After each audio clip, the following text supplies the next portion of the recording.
प्रातः क्लास चल रहा था 30 अगस्त 1968। तीसरे पेज के आदि में बात चल रही थी,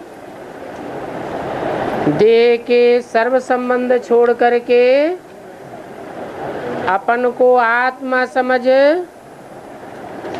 मुझ बाप को याद करो तो तुम्हारे जन्म जन्मांतर के पाप भस्म हो जाएंगे। एक ही बाप है जो तुमको जन्म जन्मांतर के पापों से छुड़ाते हैं। इस समय तो दुनिया में सब पाप ही पाप करते हैं।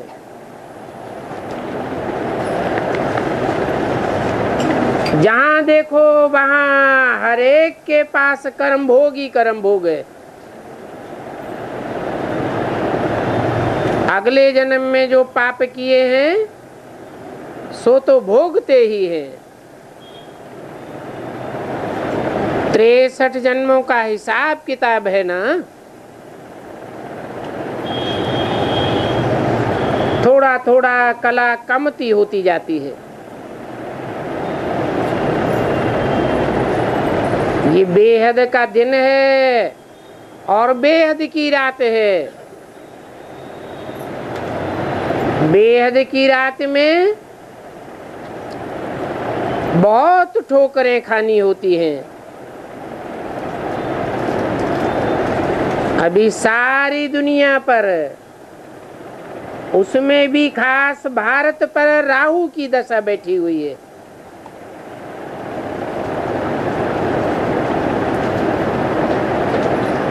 राहु का ग्रहण लगा हुआ है।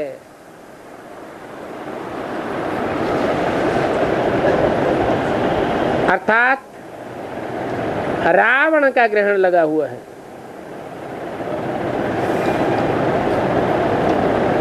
बाप है वृक्षपति।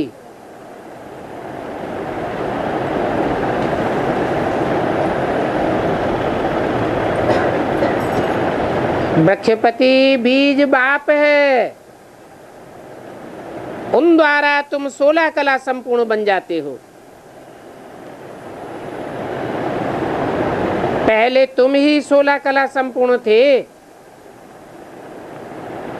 अभी तुम्हारे में कोई भी कला नहीं रही है। अभी फिर से तुम सतो प्रधान बन रहे हो। ये भी समझते हो कि मनुष्य ही 84 जन्म लेते हैं। सभी मनुष्य लेते हैं क्या? तो क्यों कहा कि मनुष्य ही 84 जन्म लेते हैं? हैं? दुनिया में मनुष्य तो 500 करोड़, फिर सब 84 जन्म लेते हैं क्या? हैं? नहीं लेते? फिर क्या झूठ बोल दिया क्या कि मनुष्य ही 84 जन्म लेते हैं? मनुष्य कहा जाता है मनु की औलाद को। भला आज की दुनिया में 500 करोड़ मनुष्य हैं, परंतु वास्तव में वे सभी मनु की औलाद नहीं है। मनु कहा जाता है जो मन का 100% उपयोग करे। मनु अर्थात ब्रह्मा। तो जब ब्रह्मा प्रैक्टिकल में हो तो ब्रह्मा की औलाद ब्राह्मण अर्थात मनुष्य भी प्रैक्टिकल में कहे जाए।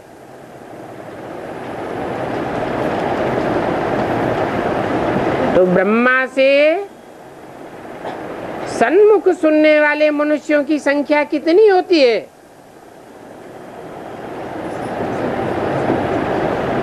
जो 84 जन्म लेते हैं। पूरे 84 जन्म। कितनी होती है संख्या? है 9 लाख।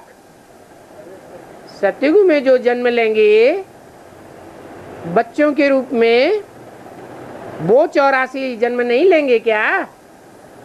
हैं? वो भी 84 जन्म लेते हैं।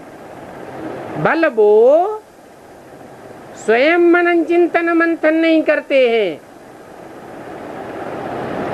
परंतु फिर भी कोई में प्रवेश करके मनन चिंतन मंथन चलता है।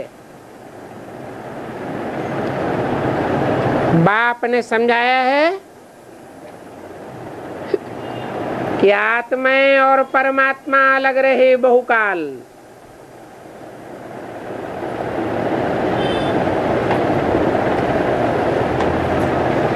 तुम पहले पहले जुदा होते हो और जुदा होकर के पार्ट बजाने आए हो।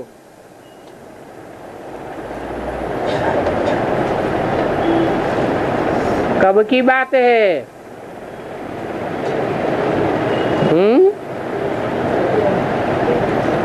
तुम पहले पहले जुदा होते हो। कब जुदा होते हो? यज्ञ के आदि में भी जुदा हुए थे।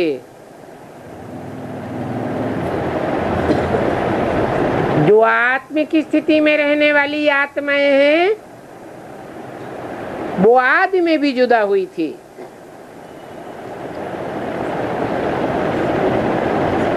अभी तुम फिर से पार्ट बजाने आए हो। तो ये ज्ञान संगम युग का है कि आत्मा परमात्मा अलग रहे बहुकाल। फिर सुंदर मेला कर दिया जब सदगुरु मिला दलाल। आदि में कोई सदगुरु नहीं मिलता है। सदगुरु का पाठ अंत समय का है। तुम्हारा देखो ये कितना सुंदर मेला है। ये आत्मा और परमात्मा का मेला है। अभी तुम काले सांवरे से सुंदर बन जाते हो।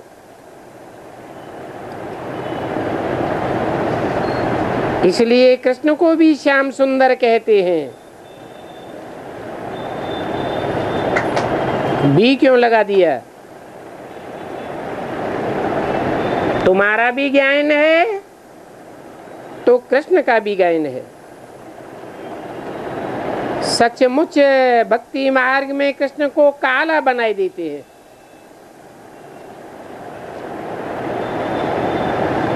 काम चिक्षा पर चढ़ा है तो निशानी दिखलाई दी है। कब चढ़ा है?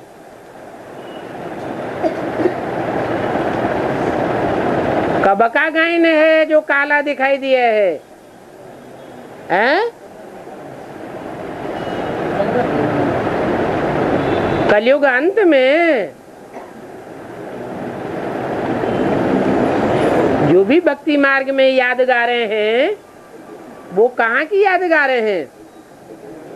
संगम युग की याद गा रहे हैं। तो सचमुच काला बनाए देते हैं। परंतु मनुष्यों की कुछ भी बुद्धि नहीं चलती है।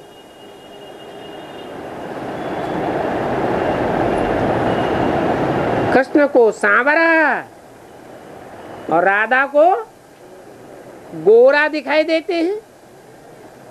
कहाँ की बात है?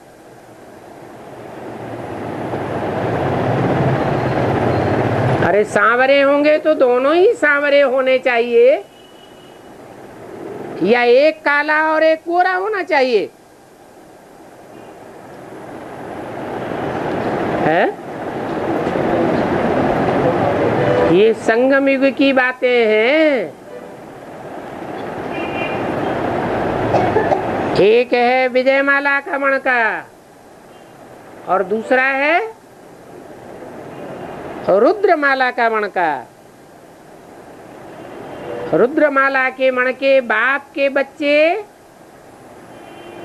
राजयोगी बच्चे हैं, जो राजयोग सीख करके जन्म जन्मांतर के राजाएं बनते हैं। पहले सतो प्रधान दुनिया के गोरे राजाएं बनते हैं, फिर बाद में तमो प्रधान दुनिया के तामसी राजाएं बनते हैं। जब तामसी बनते हैं तो बहुत व्यभिचारी हो जाते।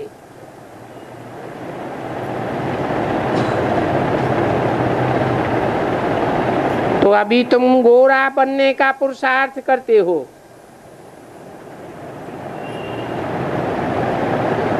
राधा काली होती ही नहीं, तो एडवांस ज्ञान भी पहले पहले लेती ही नहीं।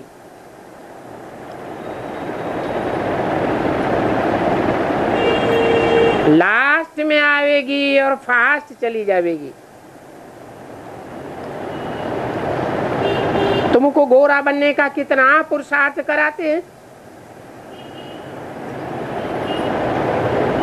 सतो प्रधान बनने का पुरुषार्थ करेंगे तब ही बनेंगे, और इसमें तकलीफ की कोई बात नहीं है।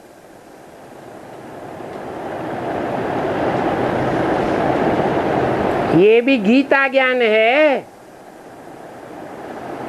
जिससे तुम राजयोग सीखते हो, और बाप ही बैठ करके तुमको ये गीता ज्ञान सुनाते हैं।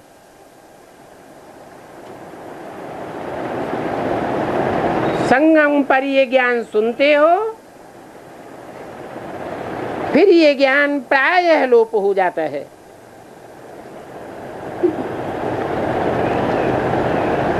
बल भक्ति मार्ग में गीता पढ़ करके सुनावेंगे, परंतु वो तो मनुष्यों की लिखी हुई गीता है। यह ओरिजिनल गीता ज्ञान, ईश्वरीय ज्ञान तो सुनाए ही नहीं सकते। वो तो हुआ भक्ति मार्ग के लिए पुस्तक। वो पुस्तकीय ज्ञान है। कोई भी धर्म पिताएं आकर के पुस्तक नहीं सुनाते हैं, ओरली सुनाते हैं। तो परमपिता परमात्मा भी जब आते हैं तो ओरली गीता ज्ञान सुनाते हैं। भक्ति मार्ग के लिए तो ढेर की ढेर सामग्री बन जाती है। कितने ढेर के ढेर शास्त्र हैं। एक महाभारत को ही देखो, कितना लंबा चौड़ा बनाई दिया है।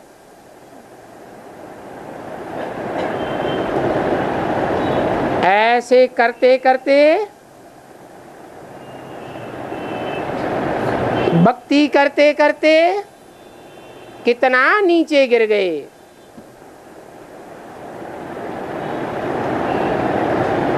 आत्मा काली बन जाती है। राम के मंदिर में भी जाते हैं, राम को भी काला कर दिया।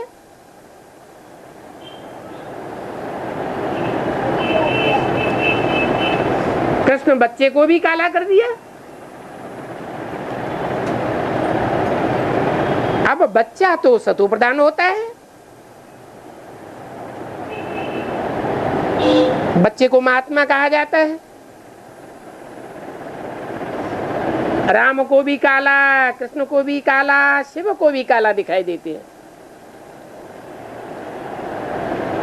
तो विचार करना चाहिए, काला क्यों बनाते हैं? क्यों बनाते हैं काला? राम भी काला, कृष्ण भी काला, शिवलिंग भी काला। ये शिवलिंग किसकी यादगार है? है? निराकार की यादगार है। निराकार भी काला और गोरा होता है? निराकार तो काला गोरा होता नहीं, वो तो जन्म मरण के चक्र में ही नहीं आता। तो शिवलिंग को काला क्यों दिखाई दिया है? लिंग है साकार की यादगार, और उस लिंग में जो बिंदु रखते हैं वो है निराकार परमपिता परमात्मा, जो जन्म मरण के चक्र से न्यारा है, उसकी यादगार। तो बिंदु को काला दिखाने की बात नहीं है। बिंदु जिसमें प्रवेश करता है वो काला और गोरा बनता है। और उसी का आधार लेकर के कृष्ण की आत्मा भी फिर पढ़ाई पढ़ती है, शूटिंग के चक्र में आती है। संगम युग की ही बातें हैं, तो अनेकों के संग के रंग में आना पड़ता है। वो राम कृष्ण की आत्माएं भी कोई परम पिता नहीं है, भगवान नहीं है, जिन पर संग का रंग न लगे। तो उनको भी संग का रंग लगता है, और ढेरों के ढेर का संग का रंग लगता है।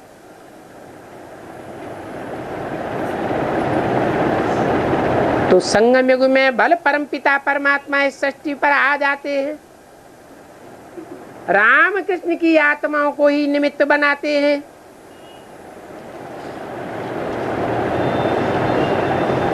मुकर्रर रथ लेते हैं या टेम्परेरी रथ बनाते हैं, फिर भी संग का रंग शिव को लगता है या रामकृष्ण को लगता है? रामकृष्ण की आत्माओं को संगम युग होते हुए भी, बाप का संग होते हुए भी संग का रंग लगता है। तो शूटिंग पीरियड में लगातार कलाएं कम होती जाएंगी या चढ़ती जाएंगी? रिजल्ट क्या होगा?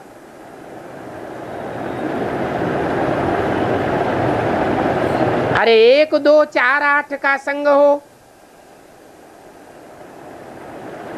तो व्यक्तिगत पुरुषार्थ कंट्रोल कर सकता है। ढेर के ढेरों का संग का रंग लगता हो तो व्यक्तिगत पुरुषार्थी कहां तक कंट्रोल करेगा? लेकिन ये जो सब कुछ होता है वो विश्व कल्याण के लिए होता है या राम कृष्ण की आत्माओं के लिए, स्वार्थ के लिए होता है?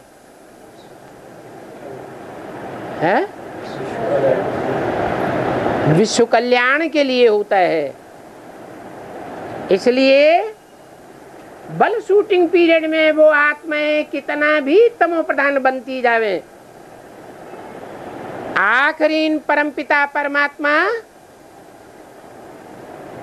अपनी संपूर्ण पावर से अंत में उन बच्चों के द्वारा संसार में प्रत्यक्ष हो ही जाता है।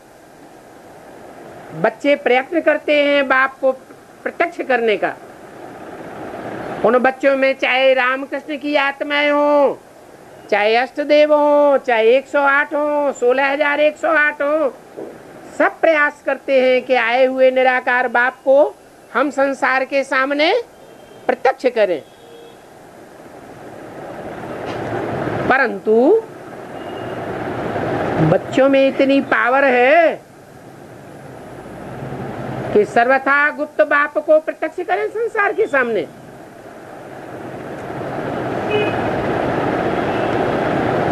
बच्चे तमो प्रधान है या सतो प्रधान है? तमो प्रधान है। तमो प्रधान आत्मा ईश्वर को प्रत्यक्ष करने की सेवा नहीं कर सकती है। हाँ, ये बताया है कि हिम्मते बच्चे तो मददे बाप। तो बच्चे जो अपनी एड़ी चोटी की सारी ताकत लगाने के बावजूद भी 70-71 साल हो गए, अभी तक भी बाप को प्रत्यक्ष नहीं कर सके,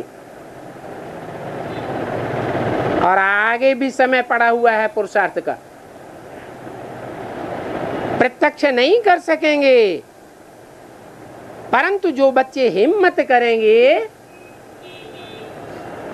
माया से युद्ध करने की भी हिम्मत करनी पड़ती है,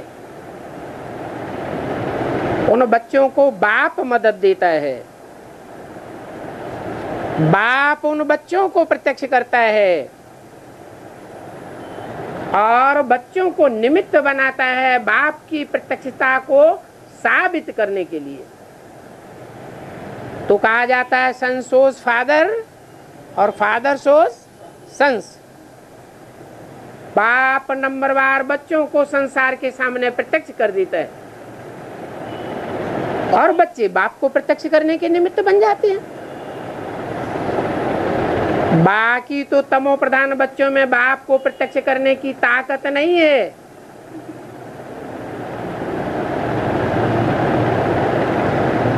बच्चे तो काला ही काला पार्ट बजाते जाते हैं।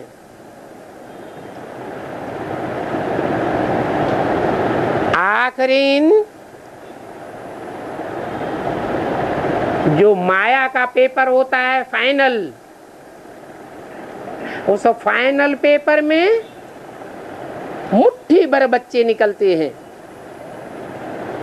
जो मालाओं के रूप में पास कहे जाते हैं।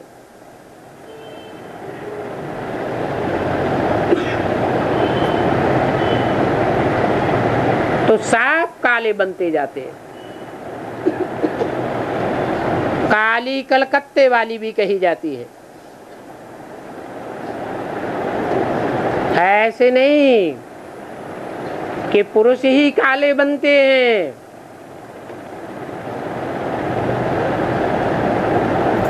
कन्याएं माताएं काली पतित नहीं बनती हैं।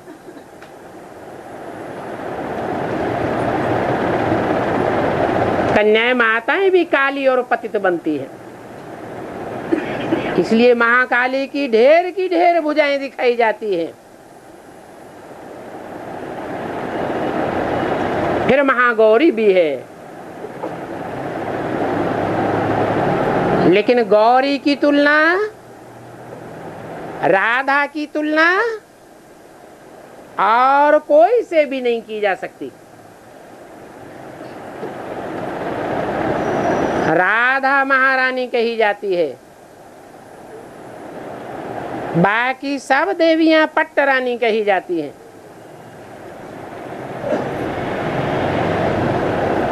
माँ माँ कह करके काली के लिए कितने परेशान होते हैं, हैरान होते हैं।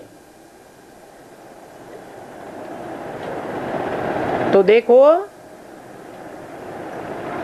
सबसे ज्यादा काली इसे दिखाते हैं। किसे है? रामकृष्ण से भी ज्यादा काली किसको दिखाते हैं? महाकाली को अति का काला दिखाते हैं और बहुत भयानक दिखाते हैं। क्या? महाकाल को बहुत भयानक दिखाते हैं, उससे जास्ती डरते हैं या महाकाली से ज्यादा जास्ती डरते हैं? महाकाली से बहुत डरते हैं।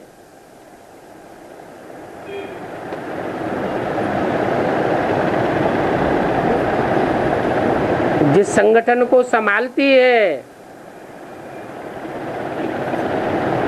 उस संगठन का नाम भी क्या देते हैं? हैं?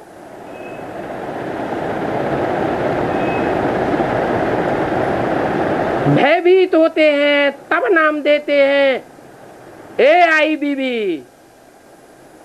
कौन आई? बीवी। मियाँ और बीवी कौन से धर्म में होते हैं? मुसलमान धर्म में होते हैं। वो महाकाल हो गया मियाँ और महाकाली हो गई बीवी।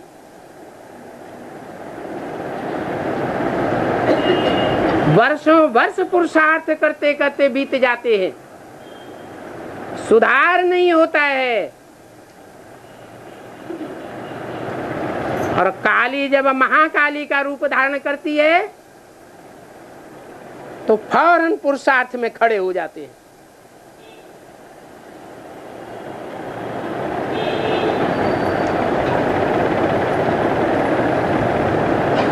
भय बिनु होय न प्रीति गुसाई। कितना भयानक दिखाते हैं। और फिर उनको माता कहते हैं। अरे माता स्नेह की मूर्ति होनी चाहिए या भयंकर होनी चाहिए? है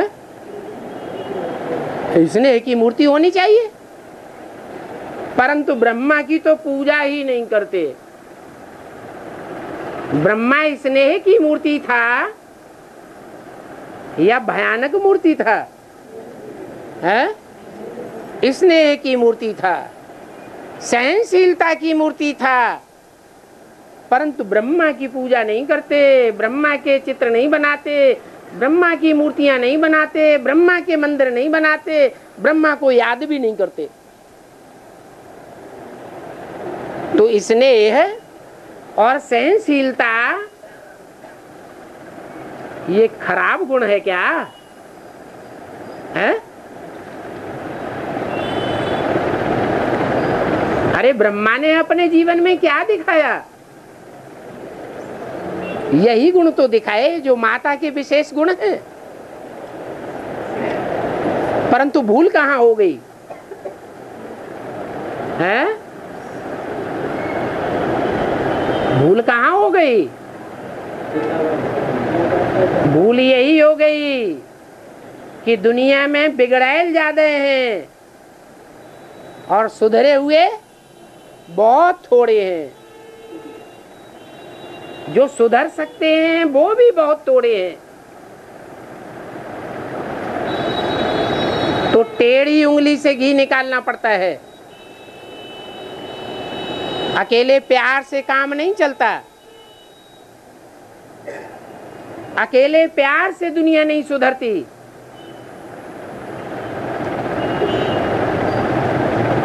स्थापना के साथ साथ विनाश भी चाहिए। स्थापना होती है पवित्रता से और विनाश होता है अपवित्रता से। तो देखो ऐसी ऐसी भयानक माताएं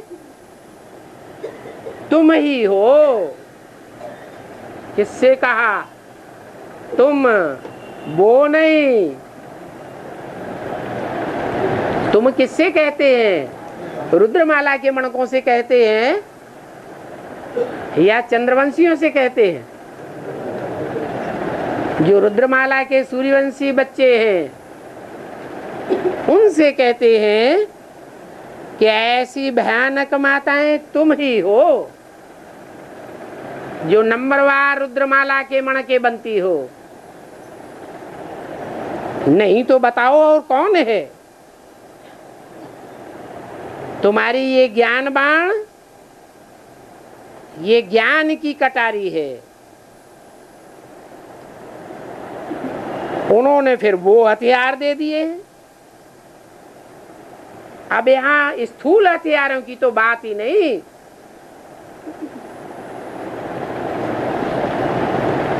तलवार से क्या करते हैं? स्थूल तलवार होती है, उससे क्या काम होता है? शीश काटा जाता है। तो वो सभी निशानियां दे दी हैं।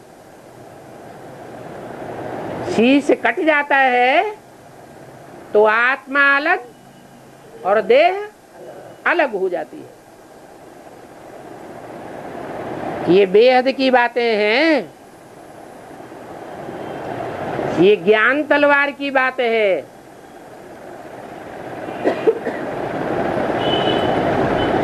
ऐसा ज्ञान तुम ही देती हो प्रैक्टिकल में। भगवान भी इस सृष्टि पर उतर आता है,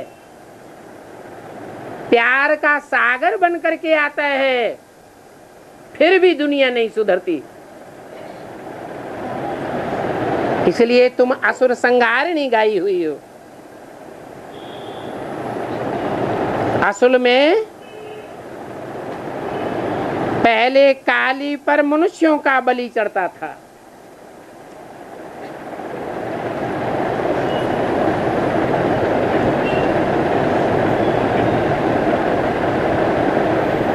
आजकल बकरे की बलि चढ़ाते हैं। क्या मतलब हुआ है?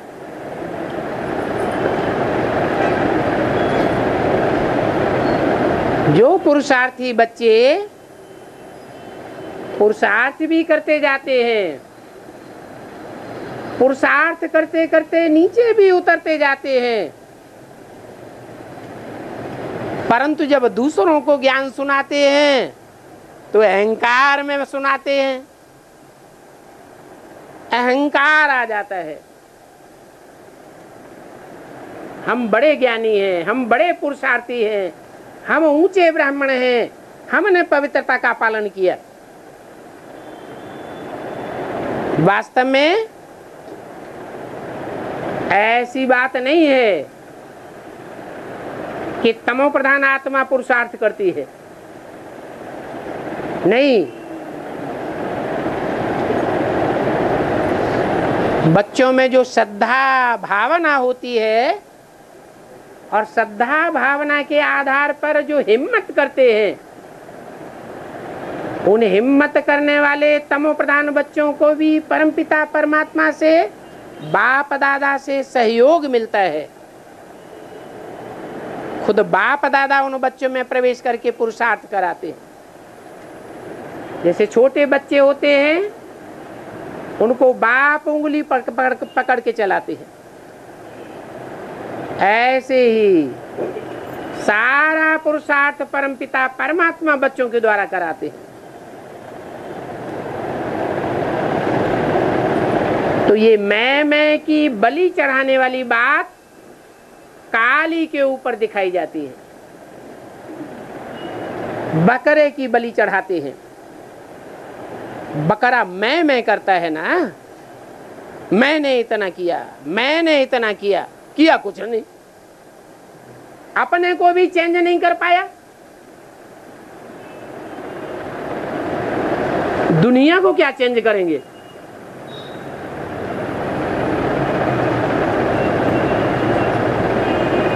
कोई दम भरता हो, छाती ठोकता हो कि मैंने अपने को चेंज किया है,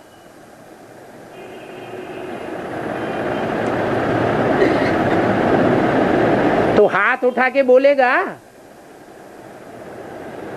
कि मैंने परिवर्तन किया। अरे पहले तो अपना परिवर्तन होगा, तब दुनिया का परिवर्तन करेंगे, या दुनिया का परिवर्तन पहले कर लेंगे?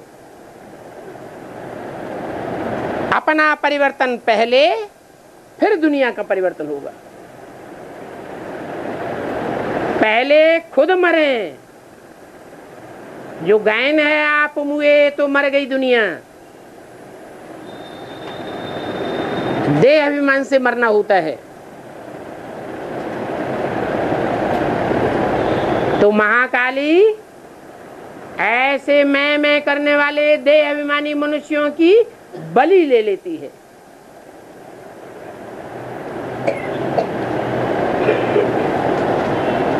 पहले मनुष्यों की बलि चढ़ाते थे, अभी गवर्नमेंट ने बंद कर दिया है। अभी मनुष्यों की बलि नहीं चढ़ाते, बकरे की बलि चढ़ाते हैं।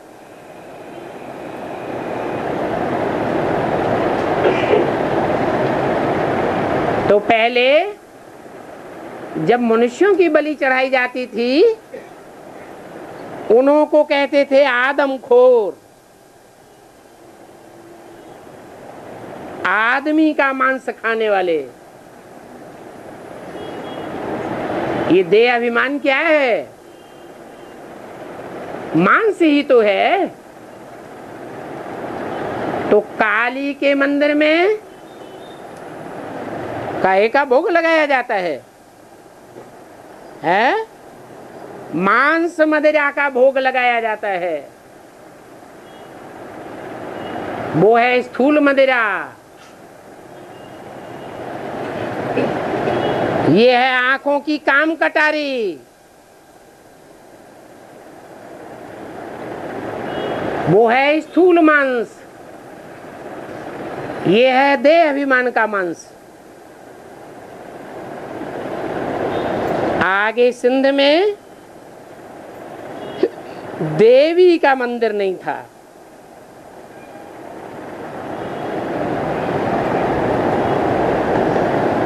सिंध हैदराबाद की बात बताई। जब बम फटा तो एक ब्राह्मण निकला, बोला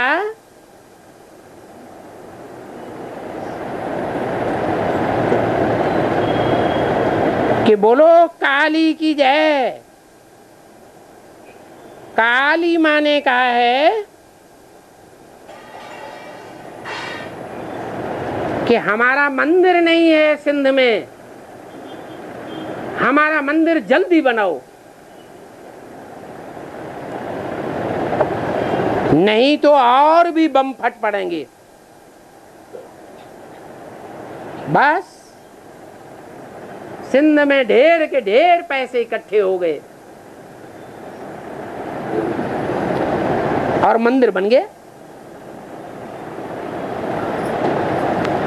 अभी देखो कितने मंदिर बनाए दिए हैं, कितनी ठगी लगी पड़ी है।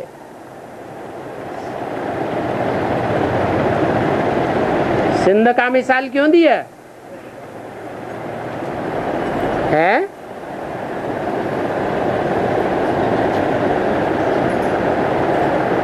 सिंध के रहने वाले राजा का नाम शास्त्रों में क्या दिया है? जरा सिंधी। जरा मने जरा जीर्ण पुराने सिंधी।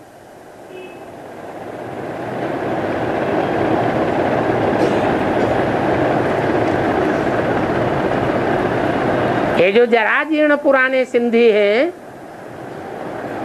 जरा सिंधी कहो, कंसी कहो, दुर्योधन कहो, रावण कहो, ये कौन सी देवी की पूजा करते हैं? गौरी की पूजा करते हैं या काली की पूजा करते हैं? काली की पूजा करते हैं रावण संप्रदाय।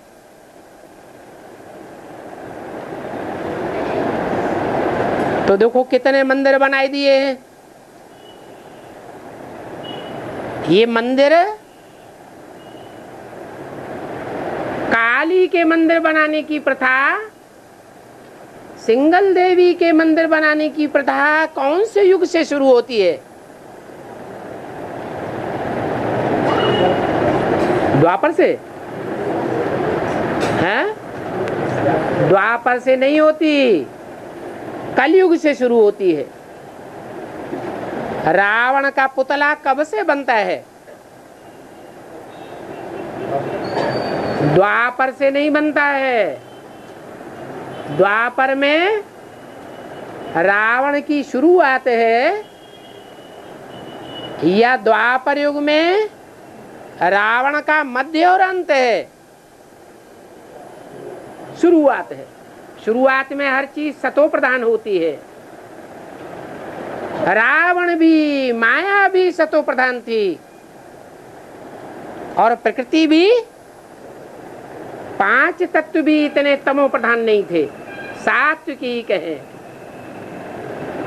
जब कलयुग शुरू होता है तब रावण भी तमो प्रधान बनता है। जब बहुत कोई तमो प्रधान बनता है, बहुत दुख देता है, तो उसके पुतले बनाए जाते हैं और पुतलों में आग लगाई जाती है। तो कौन से युग से रावण का पुतला बनता है आग लगाने के लिए? कलयुग में शुरू होता है। कलयुग में देवी के मंदिर भी बनना शुरू होते हैं। तो देखो, बाप तुम इन सभी बातों की समझानी देते हैं, किसी की ग्लानि नहीं करते हैं, समझानी देते हैं। बाप ड्रामा का राज समझाते हैं कि ये सृष्टि का चक्र देखो कैसा बना हुआ है, कैसा बना हुआ है कि माया रावण भी जब तमो प्रधान बनता है तो अति तमो प्रधान बनने के बाद माया भी तमो प्रधान तामसी प्रकृति से हाथ मिलाती है और देवियों के पुतले खड़े कर दिए जाते हैं।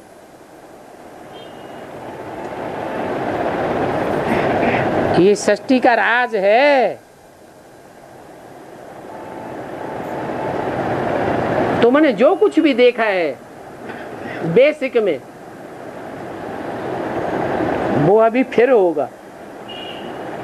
क्या देखा है? देवियों की पूजा करते हैं, सिंगल देवताओं के मंदिर बनाते हैं, गणेश की पूजा करते हैं, हनुमान की पूजा करते हैं, पूजा रचा उनकी कितनी महिमा करते हैं, मान मर्तबा देते हैं, सोने के मंदिर बनाते हैं। फिर बाद में बेसिक में क्या किया है?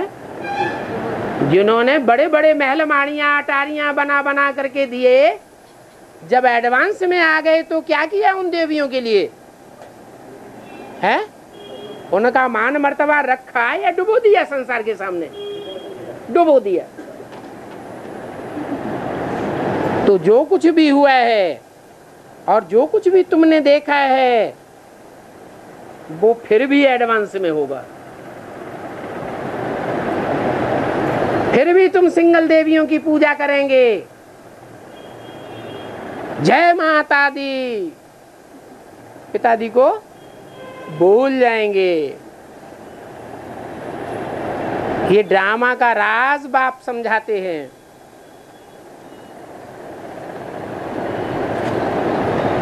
जो चीज नहीं है वो भी बनती है। सतयुग में तो इन लक्ष्मी नारायण का ही राज्य था। वो प्रवृत्ति मार्ग वाले थे या निवृत्ति मार्ग वाले थे? हैं? प्रवृत्ति मार्ग वाले थे। तो प्रवृत्ति मार्ग की जो पूजा है वो तो भगवान की स्थापन की हुई पूजा है। भगवान ने उनको मान्यता दी है, विश्व का मालिक बनाया है। भगवान ने जिनको विश्व का मालिक बनाया, आज दुनिया में भी उनकी कोई ग्लानि नहीं है, शास्त्रों में भी कोई ग्लानि नहीं है। अभी तुम समझ गए हो कि सतयुग में हमारा राज्य था। क्या? किसका राज्य था? हमारा राज्य था, संपन्न राज्य था, 16 कला संपूर्ण राज्य था। और त्रेता में है हर राम का राज्य था। फेलियर्स का राज्य था या पास होने वालों का राज्य था? है जो माया से युद्ध करने में हार गए, उनका राज्य त्रेता में होता है। जो सतयुग त्रेता में होता है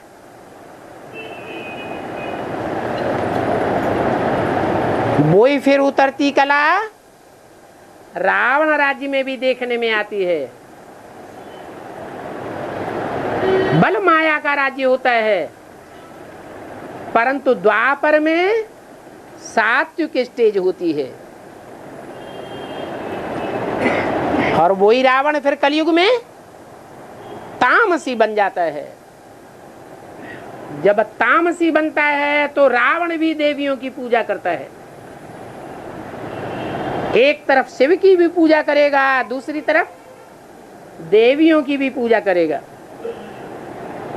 तो देखो चक्र कैसा बना हुआ है। सतयुग में वो हमारा राज्य था, अभी फिर बाप हमको वो ही राज्य देते हैं। कौन सा राज्य? प्रवृत्ति मार्ग का राज्य। अभी ब्राह्मणों की दुनिया में जो राज्य चल रहा है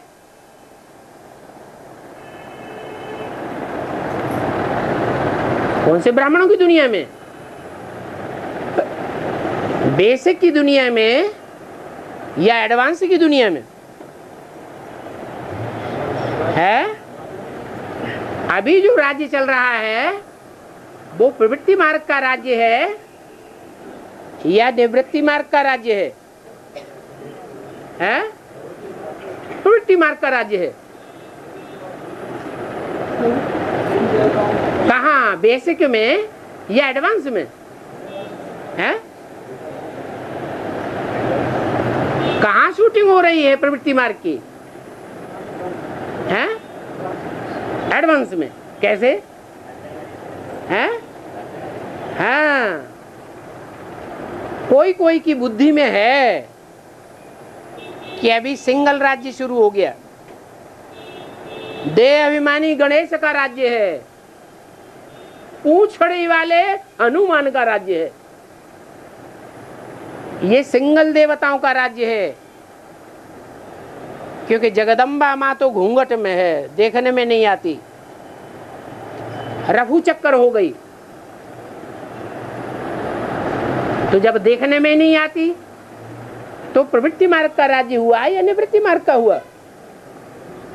क्या कहेंगे? हैं? हैं? दूसरों की? सूर्यवंशियों की माँ है। अच्छा, जो अपन को सूर्यवंशी नहीं समझते हो, कोई ऐसे भी तो होंगे जो सूर्यवंशी ना समझते हो। क्या एडवांस वाले कन्वर्ट नहीं हुए हैं? हैं? और पार्टियों में कन्वर्ट नहीं हुए? हुए या नहीं हुए? कन्वर्ट हुए। कोई चंद्रवंशियों में कन्वर्ट हो गए, कोई इस्लामियों में कन्वर्ट हो गए, कोई बौद्धियों में कन्वर्ट हो रहे हैं, कोई क्रिश्चियंस में कन्वर्ट हुए। ढेर की ढेर पार्टियां निकली या नहीं निकली? तो कन्वर्शन तो हुआ। तो जिनका कन्वर्शन हुआ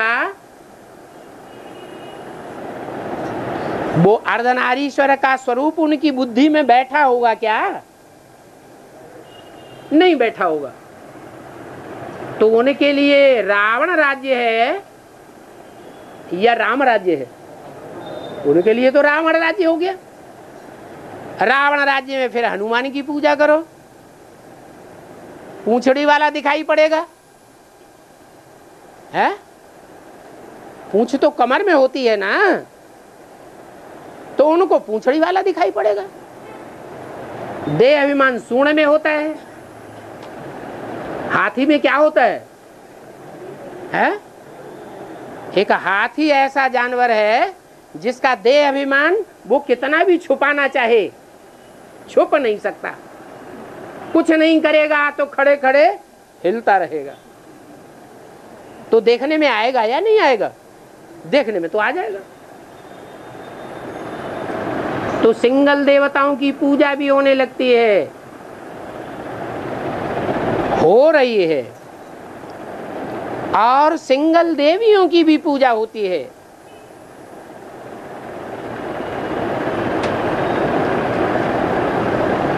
जिनके अति तामसी रूप की यादगार महाकाली का रूप है।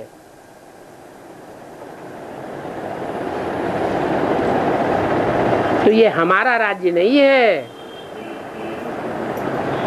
जहां देवियों की उपासना होती है। हमारा राज्य कौन सा हुआ? जहां सिर्फ प्रवृत्ति मार्ग की उपासना होती है। वो है सतो प्रधान भक्ति और वो है तमो प्रधान भक्ति। जिन्होंने सतो प्रधान भक्ति की होगी वो अभी भी सतो प्रधान ज्ञान उठा रहे होंगे। सतो प्रधान ज्ञान अर्थात एक बाप दूसरा न कोई, एक से सुनना है, एक के अलावा और कोई से भी नहीं सुनना है। कोई के दर पर जाकर के माथा नहीं झुकावेंगे। अगर झुकाते हैं तो कौन से संप्रदाय हुए? कन्वर्ट होने वाले रावण संप्रदाय हुए। अभी तुम समझ गए हो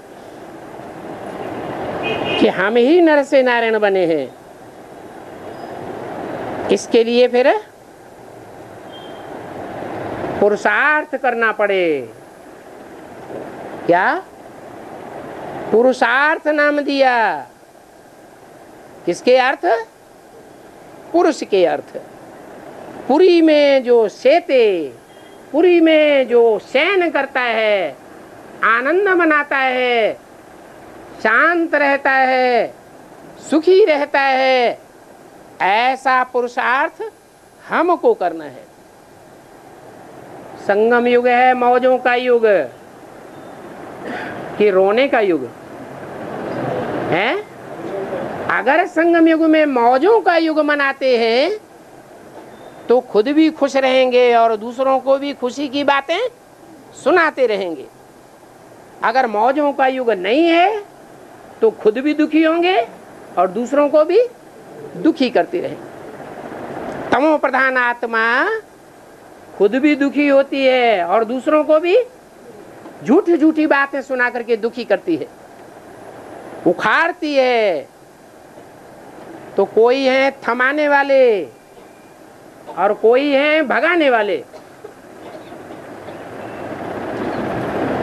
जो भगाने का काम कर रहे हैं अभी बल संगठन में बैठे हुए भी देखे जाते हैं, तो भी आगे चल के खुद ही भाग जाएंगे कि डटे रहेंगे। है? जैसा काम हम दूसरों के लिए करेंगे वो रिजल्ट हमारे सामने भी आ ही जाएगा। हमारे किए हुए कर्म हमारे सामने आ जाएंगे।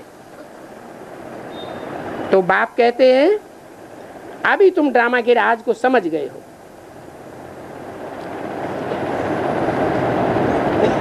इसके लिए पुरुषार्थ करना पड़े। भक्ति मार्ग में तुम कथाएं बहुत सुनते आए हो। सत्यनारायण की कथा, अमर कथा, तीसरा नेत्र खुलने की कथा। तो अभी क्या कहें? अभी तीसरा नेत्र खुल गया या बंद है? अरे तीसरा नेत्र खुल जाने में फायदा है या बंद रहने में फायदा है? खुल जाने में फायदा है। फिर जो अपना अपना घर बनाए बैठे हैं, वसुधैव कुटुंबकम तो नहीं बनाए बैठे हैं। वो जो अपना अपना घर जमाए बैठे हैं वो जमा रहेगा कि विनाश हो जाएगा? है? अगर तीसरा नेत्र खुल गया तो क्या हो जाएगा? है? हर हर बम बम हो जाएगा। कभी इस महानगर में बम फटाका, कभी उस नगर में बम फटाका, सारी दुनिया में बम फटते रहेंगे और रिजल्ट में प्रकृति का प्रकोप, धरती कंप होता रहेगा। धरती कंप होंगे तो ढेर के ढेर मकान, ढेर की ढेर बहुमंजिला इमारतें टूटती रहेंगी। तो घर गृहस्थ बिगड़ेंगे, उजड़ेंगे, या देवताओं की दुनिया बन जाएगी। क्या होगा? है उजड़ जाएगा। जो दुनिया हम बनाए बैठे हैं वो दुनिया उजड़ जाएगी। और कौन सी दुनिया प्रत्यक्ष होगी संसार में? संसार में वो दुनिया प्रत्यक्ष होगी जिसका गायन है वसुधैव कुटुंबकम। सारी वसुधा ही हमारा कुटुंब है। उस वसुधा का एक ही नियंता है, एक ही संचालन करता होगा, एक ही राज्य होगा, एक ही धर्म होगा, एक ही मत होगा। अलग अलग घर गृहस्थ में अलग अलग मतें चलाने वाले नहीं होंगे और फिर उनकी मतों पर हमको चलना भी नहीं पड़ेगा। तो बोला ये तीसरे नेत्र की कथा, ये जो अमर कथा तुमने सुनी है वो अमर तो अभी कोई बना नहीं है। कोई बना है? हैं? अच्छा, हद में कोई अमर बना है? हैं? कोई कहेगा कि हम हद में अमर बन गए? हद में भी कोई अमर नहीं बना। अच्छा, बेहद में अमर बना है? कभी भी अनिश्चय बुद्धि ना होता हो, ऐसा कोई बना है? हैं? एक बना है तो छाती ठोक के मैदान में कहे कि हम अमर बने हैं, कहलवाओ। हैं? तो एक, हाँ, तो बोला फिर अमर कोई बना है?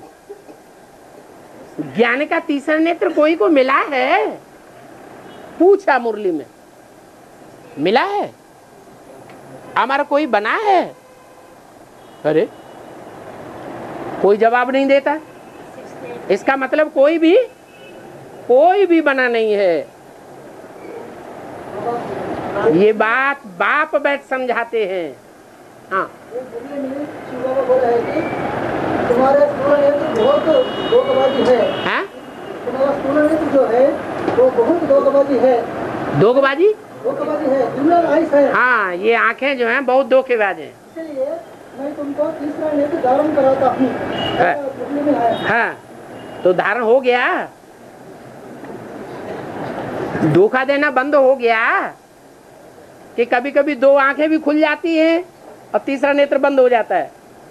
जब तीसरा नेत्र खुला हुआ होगा तो ये दो आंखें काम करेंगी? पावरफुल नेत्र काम करेगा या धोखा देने वाली आंखें काम करेंगी? है? या तो तीसरा नेत्र काम करेगा या तो धोखा देने वाली आत्माएं नेत्र काम करेंगे। ऐसे नहीं कि एक ही टाइम पर दोनों प्रकार के नेत्र अपना काम करते रहें। तीसरा नेत्र होगा तो पतित दुनिया या तो भस्म दिखाई देगी और पावन दुनिया तीसरे नेत्र से दिखाई देगी। धोखा देने वाली दुनिया इन आंखों से दिखाई नहीं देगी। कोई हमको धोखा नहीं दे सकता। ऐसी स्टेज बन जाएगी।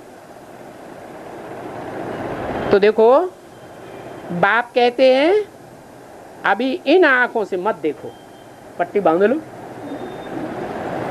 इन आंखों से मत देखो। तो क्या पट्टी बांध लें? है? जैसे कहते हैं हियर नो इविल, तो मुसलमान लोग तो कान में उंगली दे लेते हैं, हम कोई की बात नहीं सुनेंगे। भगवान तो निराकार है, हम कोई भी शाकाहारी मनुष्य की बात नहीं सुनेंगे। तो हियर नो इविल के साथ अभी दूसरी बात भी बताइए, सी नो इविल। तो इविल देखने वाली इन आंखों को क्या पट्टी बांध लें, यहाँ धृतराष्ट्र बन जाएं? हाँ, देखते हुए भी न देखें। भल हम इन आंखों से देखते हैं, पतित दुनिया को देखते हैं, भस्म होने वाली दुनिया को देखते हैं, परंतु फिर भी क्या प्रैक्टिस करें कि देखते हुए भी हम उस दुनिया को न देखें जो हमें धोखा देने वाली है, हम उस आत्मा को देखें। आत्मा को देखेंगे तो आत्मा का सात्विक स्वरूप दिखाई देगा, देह को देखेंगे तो तामसी रूप दिखाई देगा। तो सिविल आंखों से देखो, क्रिमिनल से देखो ही नहीं। अभी सारी दुनिया क्रिमिनल्स की है।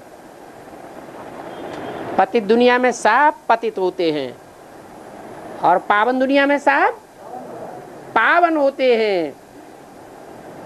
इस पुरानी दुनिया को देखो ही नहीं, ये तो भस्म होने वाली दुनिया है,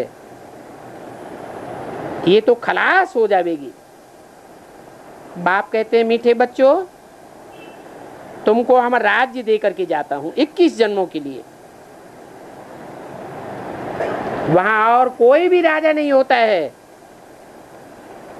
वहां दुख का नाम निशान नहीं होता है। तुम बहुत सुखी हो जाते हो और बहुत धनवान बन जाते हो। यहाँ तो देखो मनुष्य कितना भूख मरते हैं, वहां तो तुम सारे विश्व में राज्य करते हो।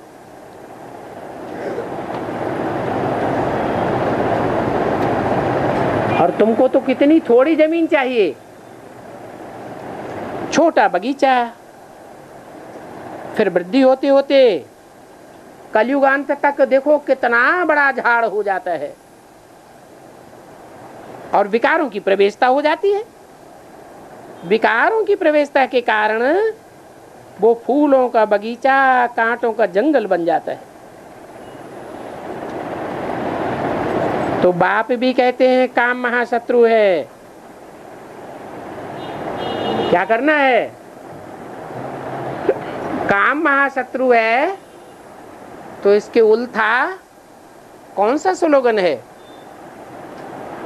ये भी एक स्लोगन है, काम महाशत्रु है। तो इसका उल्टा भी तो कोई स्लोगन होगा, है? इच्छा मात्रम अविद्या। कामना माने इच्छा। कोई भी कामना इस दुनिया की हमें नहीं करनी है। इस देह से कनेक्टेड कोई भी कामना नहीं करनी है। पुरुषार्थ करने के लिए क्या चाहिए? है? हाँ, देह तो है। देह छूट जाएगी तो पुरुषार्थ ही नहीं होगा। देह तो है, लेकिन देह को क्या चाहिए पुरुषार्थ करने के लिए? 2 रोटी चाहिए। क्या? मुट्ठी भर अन्न चाहिए। उसके लिए बाप क्या देते हैं? गारंटी देते हैं कि मेरे बच्चे भूख नहीं मर सकते। फिर और क्या चाहिए? जब गारंटी दे दी कि मेरे बच्चे भूख नहीं मर सकते, तो जो पुरुषार्थ करने के लिए 2 रोटी चाहिए उसकी भी परवाह नहीं। तो कुछ नहीं चाहिए। इच्छा मात्रम अविद्या।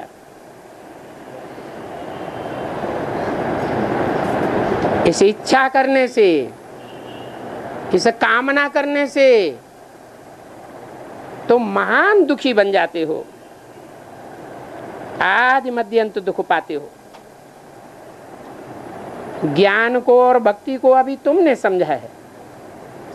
भक्ति को नरक कहा जाता है और ज्ञान को क्या कहा जाता है? स्वर्ग। कैसे? है? अरे ज्ञान का सागर मिला है कि नहीं मिला है? हैं? मिला है। जब ज्ञान का सागर मिल गया तो स्वर्ग मिल गया कि नहीं मिल गया? अरे स्वर्ग भी मिल गया है। कितनी देर के लिए? हैं? जब सेंस में रहता है, जब स्वयं स्थिति में और नहीं रहता है तब तो घड़ी घड़ी स्वस्थिति और घड़ी घड़ी परिस्थिति। तो क्या कहें कि स्वर्ग मिल गया? अरे ज्ञान का सागर बाप परमानेंट मिल गया कि उड़ गया?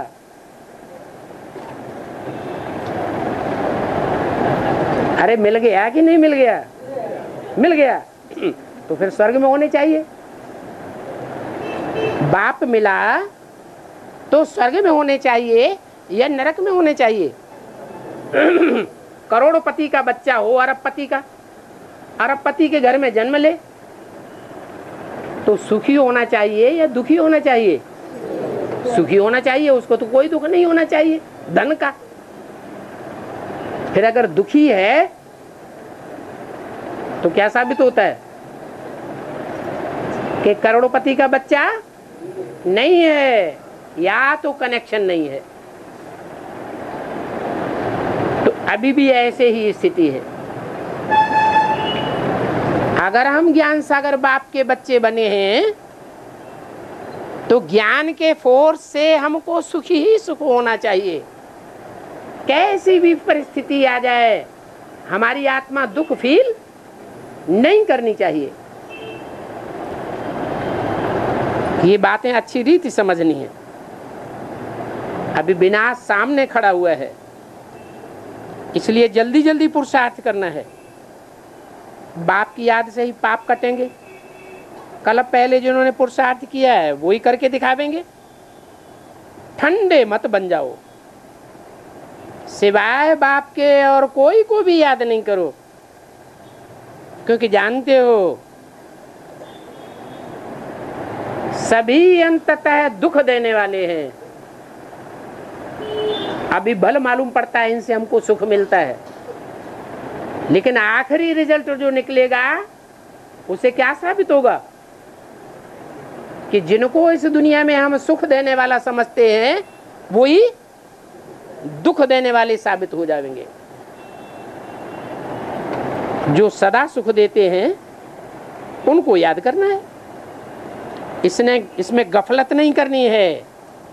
अगर उसे याद नहीं करेंगे तो पावन भी नहीं बनेंगे। अच्छा, बच्चों को गुड मॉर्निंग।